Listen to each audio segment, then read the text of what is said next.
নমস্কাৰ crack Assam exam YouTube চেনেলৰ অন্য এটা ভিডিঅ'লৈ আপোনাক পুনৰবাৰ স্বাগতম জনাইছোঁ। আজিৰ ভিডিঅ'টোত আমি আগন্তুক অসম চৰকাৰৰ স্বাস্থ্য বিভাগ আৰু অসম আৰক্ষীৰ যি লিখিত পৰীক্ষা অনুষ্ঠিত হ'বলগীয়া আছে সেই পৰীক্ষাৰ বাবে সহায়ক হোৱাকৈ কেইটামান আজি সাধাৰণ জ্ঞানৰ অতি প্ৰয়োজনীয় প্ৰশ্ন উত্তৰ লৈ আহিছোঁ। গতিকে বেছি পলম নকৰি আজিৰ ভিডিঅ'টো আৰম্ভ কৰোঁ আহকচোন। আজিৰ ভিডিঅ'টোৰ প্ৰথম প্ৰশ্নটো দিয়া আছে, who was the first chairman of the planning commission? পৰিকল্পনা আয়োগৰ প্ৰথম অধ্যক্ষ কোন আছিল? ইয়াৰ শুদ্ধ উত্তৰটো হ'ব ডি। পৰিকল্পনা আয়োগৰ প্ৰথমগৰাকী অধ্যক্ষ আছিল পণ্ডিত জৱাহৰলাল নেহৰু। নেক্সট কুৱেশ্যনটো দিয়া আছে, where is the statue of liberty located? Statue of liberty ক'ত অৱস্থিত? ইয়াৰ শুদ্ধ উত্তৰটো হ'ব D. Statue of liberty America যুক্তৰাষ্ট্ৰৰ নিউয়ৰ্কত অৱস্থিত। নেক্সট কুৱেশ্যনটো দিয়া আছে, which country is called the country of rivers? কোনখন দেশক নদীৰ দেশ বুলি কোৱা হয়? ইয়াৰ শুদ্ধ উত্তৰটো হ'ব এ। বাংলাদেশ দেশখনক নদীৰ দেশ বুলি কোৱা হয়। নেক্সট কুৱেশ্যনটো দিয়া আছে, who mark the border between India and Pakistan? Bharat আৰু পাকিস্তানৰ মাজৰ সীমা কোনে চিহ্নিত কৰিছিল? ইয়াৰ শুদ্ধ উত্তৰটো হ'ব ডি। ভাৰত আৰু পাকিস্তানৰ মাজৰ সীমা ছাৰ চাইৰিল ৰেডক্লিফে চিহ্নিত কৰিছিল। নেক্সট কুৱেশ্যনটো দিয়া আছে, what is the name of the inventor of the electric lamp? বৈদ্যুতিক চাকিৰ আৱিষ্কাৰকগৰাকীৰ নাম কি? ইয়াৰ শুদ্ধ উত্তৰটো হ'ব বি। বৈদ্যুতিক চাকিৰ আৱিষ্কাৰকগৰাকীৰ নাম হ'ল থমাছ আলভা এডিছন। ভিডিঅ'টোত আগলৈ যোৱাৰ আগতে আপোনালোকে যদি আমাৰ চেনেলৰ তৰফৰ পৰা প্ৰস্তুত কৰা ৮,০০০তকৈও অধিক প্ৰশ্নোত্তৰ থকা এই PDF ইবুকখন ডাউনলোড কৰা নাই, তেন্তে এই ইবুকখন ডাউনলোড কৰি ল'ব পাৰে। কাৰণ ইতিমধ্যে হৈ যোৱা ADRE পৰীক্ষাত এই ইবুকখনৰ পৰা ভালেখিনি প্ৰশ্ন কমন অহা দেখা পোৱা গৈছে। গতিকে যদিহে আপুনি স্বাস্থ্য বিভাগৰ নাইবা অসম আৰক্ষীৰ পৰীক্ষা দিম বুলি ভাবি আছে, তেন্তে অতি কম মূল্য পে' কৰি আপুনি এই ইবুকখন ডাউনলোড কৰি ল'ব পাৰে। ধন্যবাদ। নেক্সট কুৱেশ্যনটো দিয়া আছে, what is the name of the international boundary line between the Andaman and Nicobar islands? Andaman আৰু নিকোবৰ দ্বীপপুঞ্জৰ মাজত থকা আন্তৰ্জাতিক সীমাৰেখাডালৰ নাম কি? ইয়াৰ শুদ্ধ উত্তৰটো হ'ব চি। আন্দামান আৰু নিকোবৰ দ্বীপপুঞ্জৰ মাজত থকা আন্তৰ্জাতিক সীমান্ত ৰেখাডালৰ নাম হ'ল 10 ডিগ্ৰী চেনেল। নেক্সট কুৱেশ্যনটো দিয়া আছে, which river is called Padma after entering Bangladesh? বাংলাদেশত প্ৰৱেশ কৰাৰ পিছত কোনখন নদীক পদ্মা বুলি কোৱা হয়? ইয়াৰ শুদ্ধ উত্তৰটো হ'ব বি। বাংলাদেশত প্ৰৱেশ কৰাৰ পিছত গংগা নদীখনক পদ্মা নদী বুলি কোৱা হয়। নেক্সট কুৱেশ্যনটো দিয়া আছে, in which year did the খিলাফত মুভমেণ্ট ষ্টাৰ্ট? খিলাফত আন্দোলন কোন চনত আৰম্ভ হৈছিল?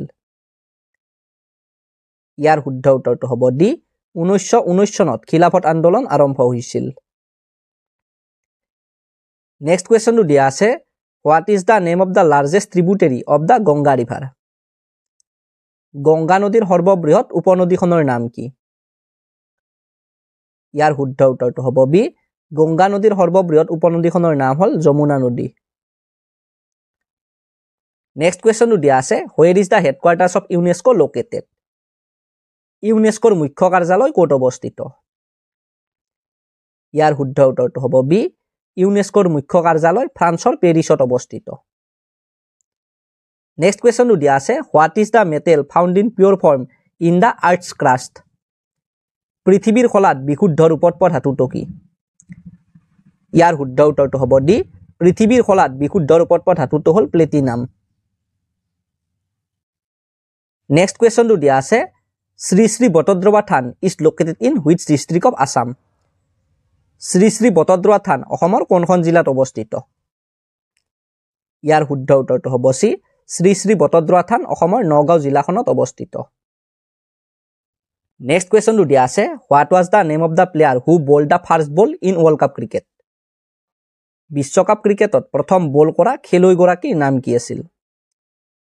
ইয়াৰ শুদ্ধ উত্তৰটো হ'ব বি। বিশ্বকাপ ক্ৰিকেটত প্ৰথম বল কৰা খেলুৱৈগৰাকীৰ নাম আছিল ভাৰতৰ মদন লাল, আৰু তেওঁ 1975 চনৰ বিশ্বকাপত প্ৰথম বল কৰিছিল। নেক্সট কুৱেশ্যনটো দিয়া আছে, in which year did Mahapurusha মাধৱদেৱা পাষ্ট এৱে? কোন চনত মহাপুৰুষ মাধৱদেৱৰ বৈকুণ্ঠ প্ৰয়াণ ঘটিছিল? ইয়াৰ শুদ্ধ উত্তৰটো হ'ব ডি।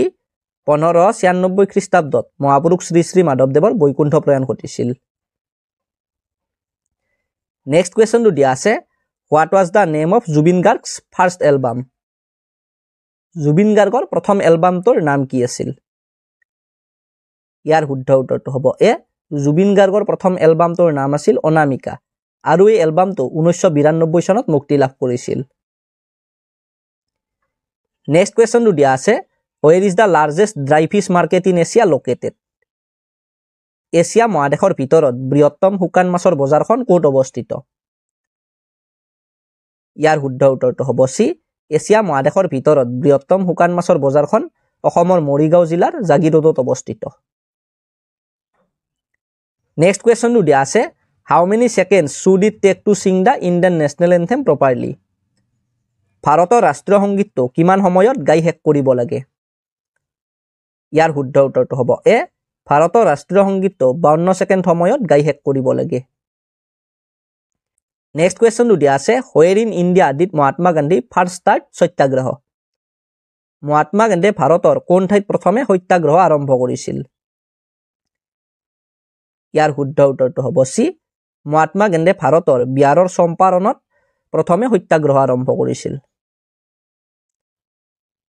নেক্সট কুৱেশ্যনটো দিয়া আছে when is national voters day celebrated ৰাষ্ট্ৰীয় ভোটাৰ দিৱস কেতিয়া পালন কৰা হয়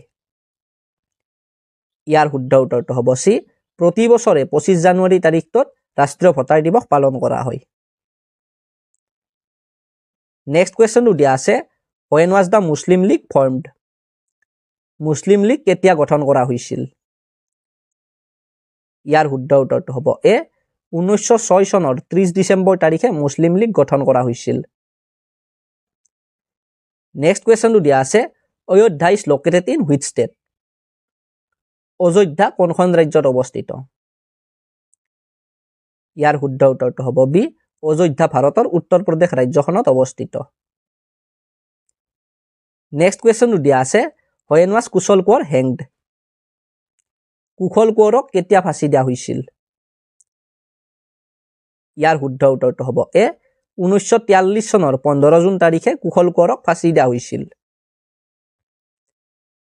নেক্সট কুৱেশ্যনটো দিয়া আছে when was the Guwahati high court established Guwahati উচ্চ ন্যায়ালয় কেতিয়া স্থাপন কৰা হৈছিল ইয়াৰ শুদ্ধ উত্তৰটো হ'ব এ 1948 চনৰ 5 এপ্ৰিল তাৰিখে গুৱাহাটী উচ্চ ন্যায়ালয় স্থাপন কৰা হৈছিল